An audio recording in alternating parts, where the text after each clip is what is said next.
Assalamualaikum warahmatullahi wabarakatuh kepada Bu Ratna dan teman-teman sekalian. Kami kelompok 4 akan mempresentasikan materi mengenai pertumbuhan normal dan abnormal sebagai tugas proyek untuk UTS mata kuliah anatomi tumbuhan. Di sini kami beranggotakan 3 orang. Yang pertama ada Vita Karisma, kemudian ada Maudi Kusuma, dan saya sendiri Novita Dwi Safitri. Selamat menyaksikan.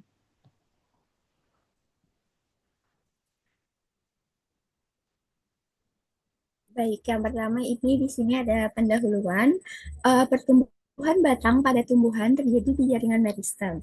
Pertumbuhan primer dihasilkan oleh meristem apikal yang menambah panjang batang dan juga akar. Sedangkan pertumbuhan sekunder berasal dari meristem lateral yang menambah diameter batang dan hanya terjadi pada tumbuhan dikotil.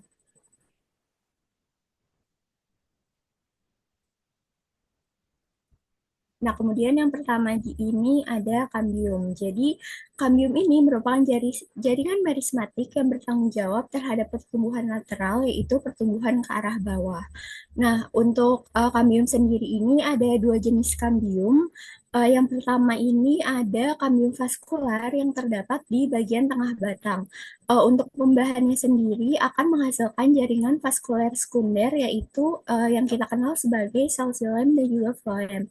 Cincin luar atau dekat epidermis pada kulit batang tumbuhan berkayu ini juga akan menumbuhkan kambium, yang mana kambium ini disebut sebagai kambium sekunder atau kambium gabus. Yang mana kambium ini akan membentuk sel gabus pada lapisan luar dan akan berperan untuk pembentukan kulit kayu. Untuk lapisan kambium sendiri terdiri atas satu lapisan sel yang mana sel-sel ini akan membelah sejajar dengan epidermisnya. Kemudian setiap kali membelah, kambium ini akan menghasilkan dua sel baru. Satu sel akan bersifat merismatik dan yang lain akan berdiferensiasi menjadi jaringan yang permanen. Nah, jika sel baru terbentuk di dekat xilem, maka akan berkembang menjadi xilem sekunder. Sedangkan jika terbentuknya di dekat floem, maka akan berkembang menjadi floem sekunder. Untuk aktivitas kambium inilah yang akan menyebabkan batang itu akan membesar dan aktivitas tersebut akan berlangsung dalam jangka waktu yang cukup lama. Baik, next. Kemudian masuk ke pertumbuhan normal kambium.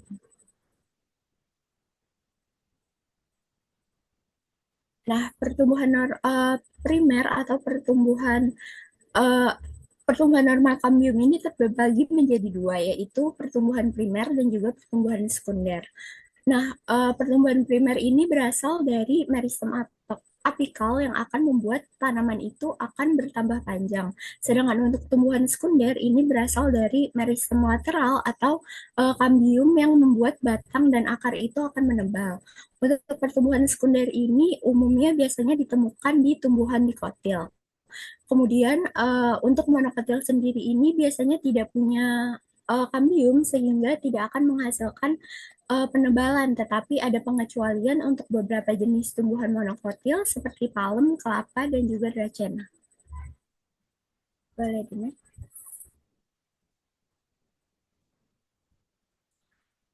Nah, pertumbuhan sekunder ini akan dimulai dengan pertumbuhan cincin kambium vaskular.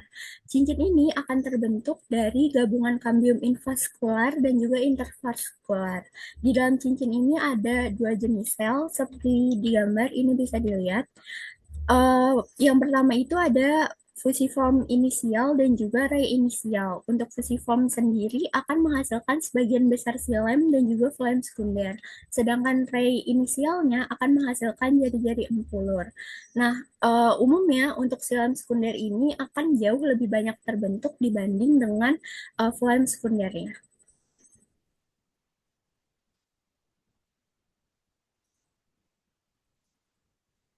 Nah, untuk pertumbuhan sekunder akar dikotil ini, pada akar dikotil, biasanya xilem dan floem ini akan tersusun secara bergantian, sehingga kambiumnya ini nggak akan langsung terbentuk di antara dua jaringan tersebut. Pertumbuhan sekunder ini akan muncul atau akan mulai ketika jaringan konjungtif dan perisikkelnya ini menjadi merismatik. Kemudian setelah menjadi merismatik tersebut akan membentuk cincin kambium yang penuh. Nah, kambium ini akan menghasilkan silan sekunder yang mana arahnya ini akan ke dalam dan floem sekundernya akan keluar. Nah, selain terbentuk jaringan silam sekunder tersebut, jari-jari empulur primernya itu akan berperan dalam transportasi radial.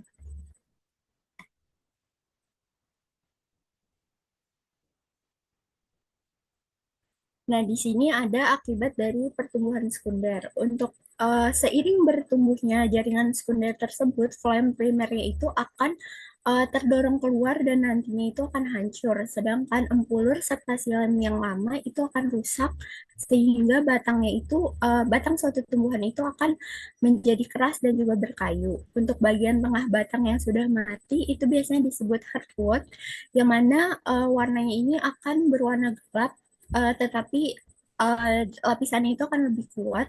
Kemudian bagian luar yang masih aktif ini disebut safuk, yang mana ini akan berwarna lebih terang dan berfungsi untuk mengangkut air.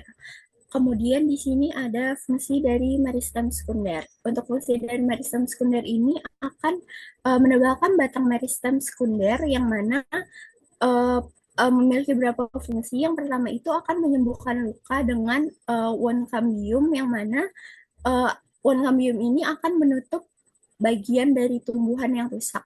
Kemudian peran yang kedua ini akan sebagai abscison, yaitu untuk gugurnya organ seperti organ daun melalui pembentukan lapisan absisi. Kemudian yang terakhir ini berfungsi untuk membentuk knot atau mata kayu, yang mana mata kayu ini berfungsi ketika batang menutup cabang yang mati, batangnya ini akan terpendam gitu. Jadi sudah tidak aktif lagi.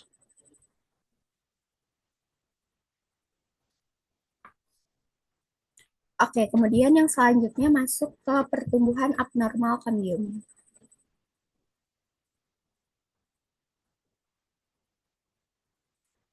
Nah, pertumbuhan abnormal kambium artinya pertumbuhan sekunder yang tidak mengikuti pola normal. Jadi, jaringan silam dan floemnya yang dihasilkan tidak tersusun seperti biasanya. Pertumbuhan seperti ini biasanya hanya terjadi pada beberapa famili atau genus tertentu, sehingga sering juga disebut sebagai pertumbuhan anomali.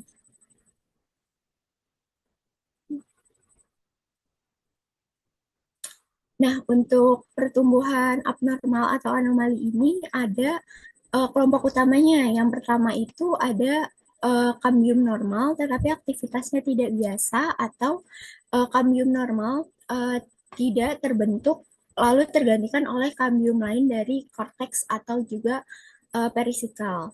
Nah, untuk penyebab dari pertumbuhan anomali ini biasanya terjadi karena posisi kambium yang salah, aktivitas yang tidak normal, atau adanya pembentukan kambium baru secara subseksi, kemudian adanya floem internal, bundel tersebar sampai pembuluhnya ini menjadi tidak lengkap. Untuk contoh tumbuhannya ini ada tumbuhan bahunia dengan kambium lipatnya, kemudian bougainville dengan kambium subseksinya, kemudian ada vitis vinifera atau anggur dengan aktivitas abnormalnya, kemudian ada kelompok Solanaceae dengan floem internalnya, juga ada piper dengan bundel yang tersebar, atau kasuaria yang punya bundel bundel kortikal.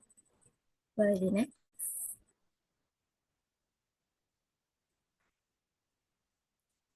Nah, kemudian ini yang pertama ada Bougainville stem. Nah, Bougainville ini merupakan anggota suku dari Nyctaginaceae, yang mana memiliki batang dikotil dengan pertumbuhan sekunder yang anomali. Nah, keunikan batang ini bisa terlihat dari adanya berkas pembuluh primer yang tertanam di jaringan empulur. Selain itu, batang Bougainville ini juga menunjukkan produksi jaringan sekunder baik dari silem maupun floemnya, yang mana pertumbuhannya ini cukup melimpah sehingga strukturnya itu menjadi berbeda dari pola pertumbuhan normal pada batang dikotil lainnya. Boleh di next.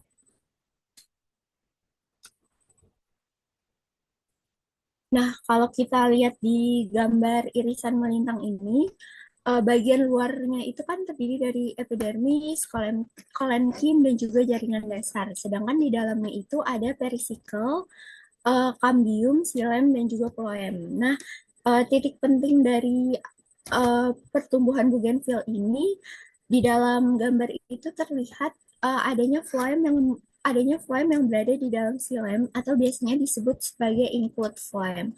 Nah, include floem ini merupakan ciri khas dari batang bougainvillea yang mana ini menyebabkan batang bougainville itu disebut sebagai pertumbuhan anomali karena floemnya itu berada di bagian dalam.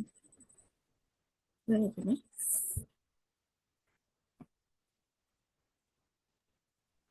Oke, selanjutnya Nyctanthus arboretritis atau yang biasa kita kenal tuh dengan bunga malam. Nah, tumbuhan ini tuh termasuk tumbuhan dikotil dari famili Oleaceae, tetapi anatomi batangnya ini cukup unik dibandingkan dengan dikotil lain. Nah, ciri yang paling menonjol itu adanya 4 berkas pembuluh tambahan di dalam korteks yang disebut dengan cortical vascular bundles. Nah, letaknya itu bisa dilihat ada eh, di empat setiap sudut batangnya dengan posisi yang terbalik. Dengan silem di bagian luar, kemudian floemnya itu di bagian dalam. Nah, biasanya pada tumbuhan dikotil ini, pembuluh hanya ada di stele. Jadi, keberadaan pembuluh tambahan di korteks ini bisa menjadi ciri yang diagnostik penting. Kemudian, fungsinya itu dapat diketahui ada 3. Yang pertama itu membantu transportasi air dan hasil fotosintesis.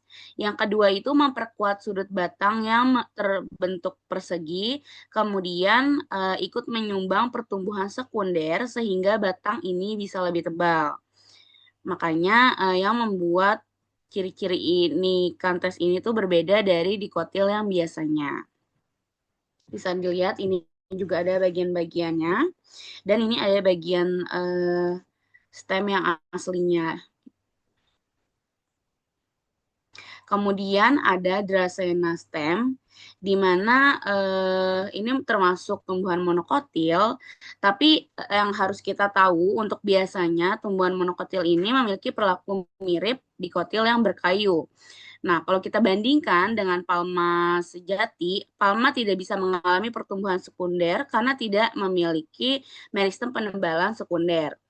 Tapi Dracena ini justru punya jaringan meristem sekunder yang khusus di tepi batangnya, sehingga mampu menebal menyerupai dikotil kayu. Ciri khasnya adalah setiap berkas pembuluh dikelilingi oleh lapisan sklerenkim yang tebal, membuat batang lebih kuat. Nah, pertumbuhan sekunder pada Dracena ini disebut dengan diffuse secondary growth. Boleh dilihat. Ini adalah bentuknya, di mana awalnya kambium aksidental ini membentuk silem dan parenkim yang disebut jaringan konjungtif, lalu floem di atas silem, kemudian kembali membentuk silem lagi. Nah, polaritmik ini yang menghasilkan bekas amfifasal di mana floem berada di tengah dan dikelilingi silem. Akibatnya terbentuklah cincin berlapis-lapis sehingga batang terus terjadi penebalan. Selain itu ada juga velogen yang membentuk lapisan gabus untuk perlindungan mirip dengan dikotil sejati. Bisa dilihat dia terjadi penebalan pada sisi-sisinya sehingga akan membuat si batang Dracena ini lebih tebal gitu. Selanjutnya ada ficus root. Nah, ficus root ini merupakan genus yang sangat luas penyebarannya di daerah tropis. Bentuk pertumbuhannya ini beragam, ada yang berupa pohon besar, semak, bahkan tanaman yang merambat. Perbunganya ini cukup unik karena berbentuk sikonium yang menyerupai buah tertutup. Dan penyerbukannya sangat spesifik, di mana setiap spesies ficus ini berasal penyerbukannya itu oleh spesies tawon. Dan dari segi anatomi akarnya, ficus menunjukkan pertumbuhan sekunder yang tidak biasa atau kita sebut dengan anomali secondary growth. Hal ini terjadi karena adanya aktivitas kambium yang tidak seragam. Bisa dilihat, ada dua pola unidirectional arc, kemudian itu yang lebih banyak menghasilkan phloem, juga ada bidirectional arc yang biasa menghasilkan xilem dalam jumlah sama atau bahkan lebih banyak. Nah, seiring bertambahnya umur akar pada fikus ini, jumlah alur phloem ini maka akan semakin banyak. Selain itu, batang dan akar fikus ini juga mengandung saluran lateks yang menghasilkan getah putih sebagai mekanisme pertahanannya terhadap herbivora. Nah, menariknya, getah ini juga berfungsi untuk menutup luka pada jaringannya. Oke, mungkin bisa dilanjut. Oke, mungkin selanjutnya itu ada Tinospora stem atau batang Tinospora. Batang Tinospora ini juga Tinospora cardifolia, itu juga dikenal juga sebagai gudici, yaitu tanaman obat Ayurveda yang sejak ada itu dari zaman Yunani kuno. Terus juga perdu memanjat kayu, bergetah dan tidak berbulu. Tumbuhan ini juga tumbuh di wilayah tropis dengan tipe yang memanjat batang pohon besar. Taman ini tuh perdu. Terus juga dia ini tumbuh baik di wilayah tropis, seringkali mencapai tinggi yang besar dan memanjat. Batang pohon besar ini juga berwarna abu-abu atau putih krem, memiliki belahan spiral yang memanjang secara mendalam. Dengan adanya ruang di antara belahan tersebut yang ditandai oleh adanya lentisel besar atau bisa disebut sebagai seperti roset. Terus juga struktur anatomi batangnya juga memiliki bekas pembuluh yang terpisah dengan memiliki 10-12 jalur silem yang berbentuk baji. Terus ada phloem setengah lingkaran bergantian dengan jari empulur.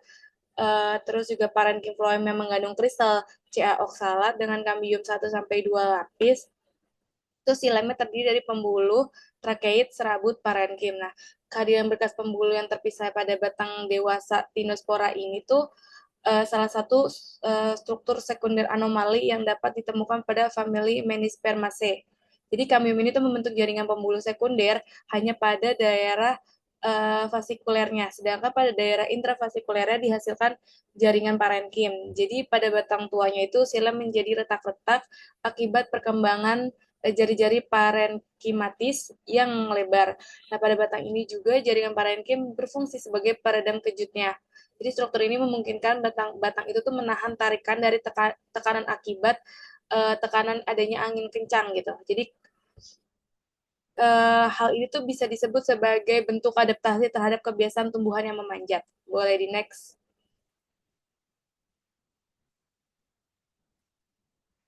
Nah, ini ada bentuk gambar Tinospora stemnya, ada anatomi sekundernya. Mungkin untuk bagian-bagiannya sama seperti tumbuhan biasanya ya, ada epidermis, cortex, sclerenchyma, terus ada phloem, ada yang primer dan sekunder, ada xilem, terus ada cincin kambium juga yang itu lapisan merismatik yang terletak di antara xilem dan phloemnya.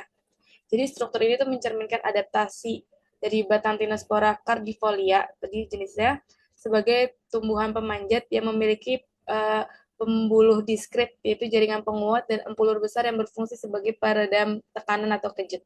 Boleh di next. Selanjutnya ini ada orchid, yaitu pada anggrek. Kambium ini tuh menunjukkan perkembangan yang berbeda dari tumbuhan dikotil biasa. Nah, kambium ini tuh dapat membentuk beberapa lapisan atau strip secara tak beraturan dan ini tuh menyebabkan struktur batang yang unik dan kompleks. Nah, berbeda dengan pola biasa yang ada, jadi hanya memiliki satu lapisan kambium yang menyelimuti batang. Nah, aktivitas kambium yang abnormal ini tuh memungkinkan terjadinya jaringan tumbuh itu menjadi lebih lentur dan mampu menyesuaikan diri dengan habitatnya.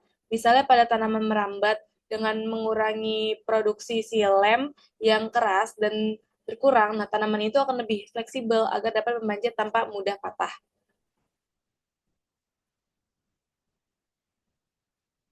Nah, ini bisa dilihat untuk orchidnya ya.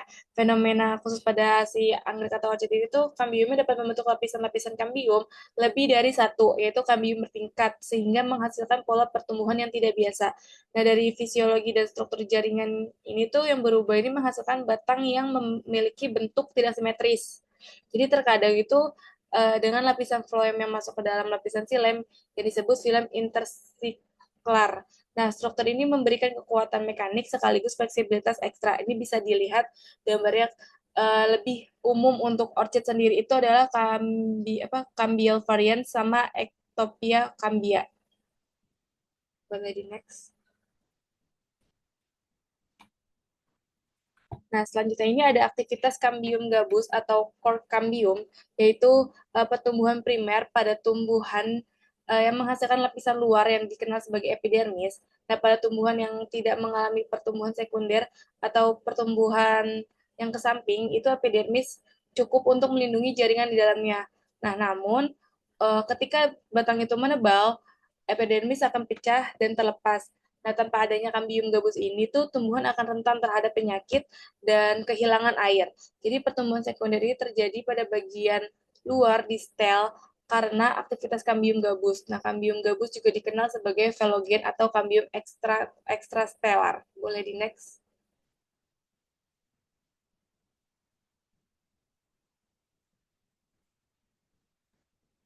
Nah, jadi cambium gabus itu kan adalah meristem lateral yang menjadi bagian dari peridrem dan berperan dalam pertumbuhan sekunder untuk menggantikan epidermis pada batang dan akar.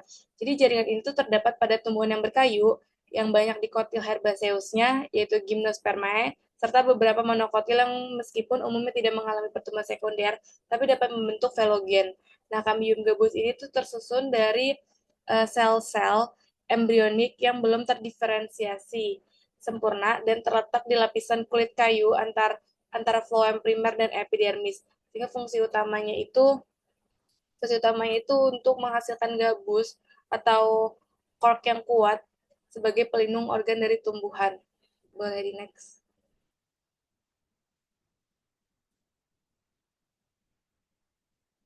Nah, pembentukan jaringan oleh cambium gabus ini tuh bisa dibilang juga tuh velogen itu atau cambium gabus gitu. Jadi setelah mengalami pembelahan berulang, membentuk sel-sel baru yang mirip dengan sel-sel yang mirip dengan sel cincin di kambiumnya. Jadi cambium gabus juga membelah secara peristaltik. Jadi velogen itu kan cambium gabus berasal dari lapisan subepiderminal itu bagian korteks luar, lalu ada epidermis, perisekal atau akar, dan floem primer itu beberapa tanaman. Jadi fungsinya itu menggantikan epidermis dan membentuk jaringan.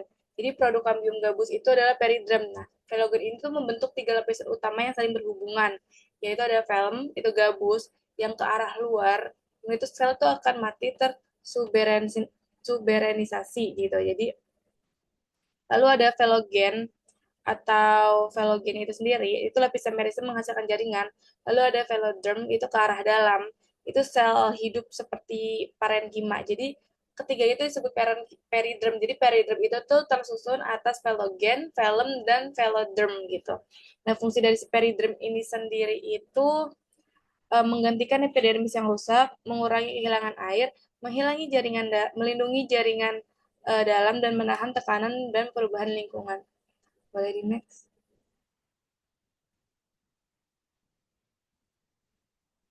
Nah, ciri dari sel-sel penyusun peridrem tadi itu ada velum atau gabus itu terbentuk dalam jumlah yang besar dan mirip dengan sel velogen.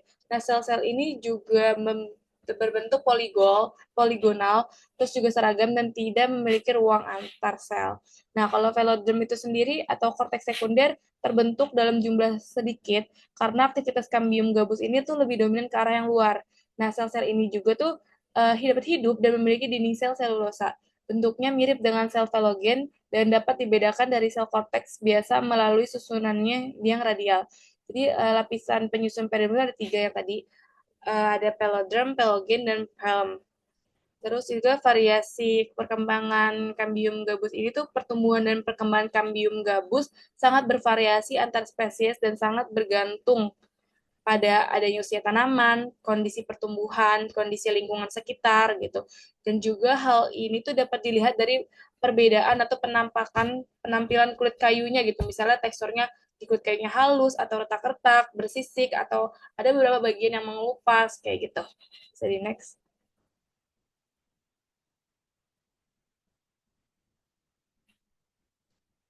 Nah, jadi perbedaan antara koligen atau Conbium gambus dan Cambium fascicular itu dikatakan tuh bahwa si pelogen ini tuh tidak berasal dari meristem sebelumnya seperti Procambium. Nah, awalnya itu tuh berasal dari jaringan permanen yang terutama dari lapisan subepiderminal cortex. Dia dapat muncul berulang secara progresif di lapisan yang lebih dalam dari batang. Biasanya itu terbentuk akibat dediferensiasi dan rediferensiasi dari sel-sel menjadi sel meristik, menghasilkan derivat terutama ke arah luar gitu. Umumnya tuh berupa sel-sel gabus, tidak memiliki ruang antar sel kecuali pada bagian tempat lentisel itu terbentuk, menghasilkan sejenis jaringan awal berbentuk persegi panjang dalam penampang lintang dan lebih besar atau lebih lebar secara tangensial dibanding radial. Nah, sel-sel gabus ini yang dihasilkan memiliki bentuk yang sama dengan sel pelogen.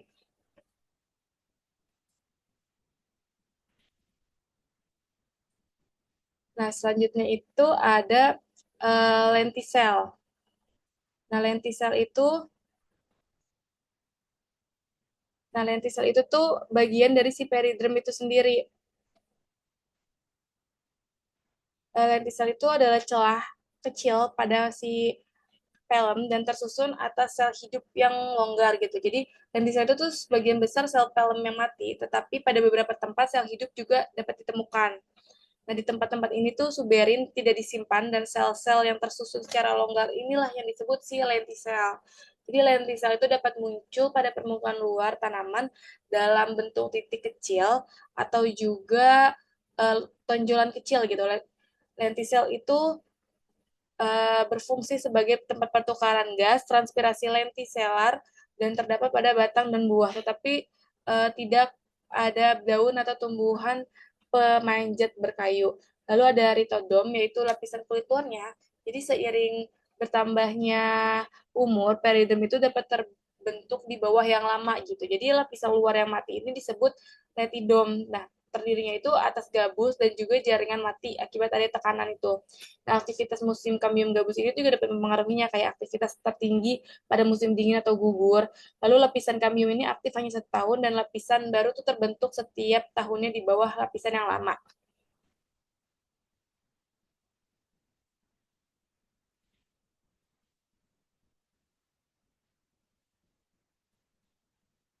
Nah, ini juga ada beberapa jenis kayu atau bark. Yang pertama itu dari bark, itu kulit cincin, yaitu yang melingkar terus-menerus dengan ketabalan yang seragam gitu.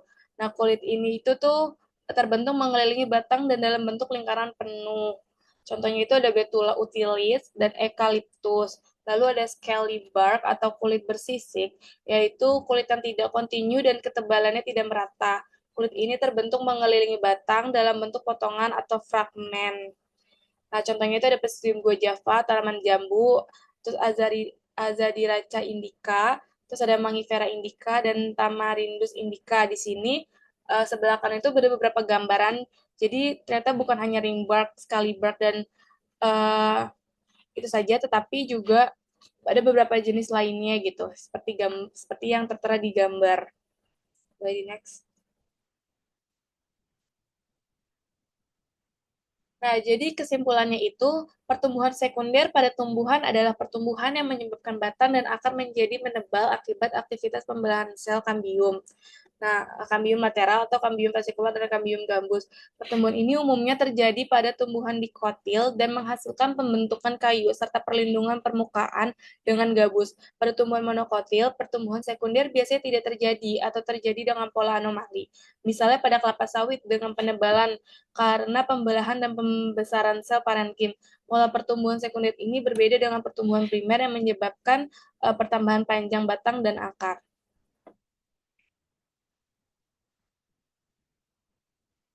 Oke, mungkin sekian dari kelompok 4 untuk penjelasan materinya. Kurang lebihnya mohon maaf. Wassalamualaikum warahmatullahi wabarakatuh.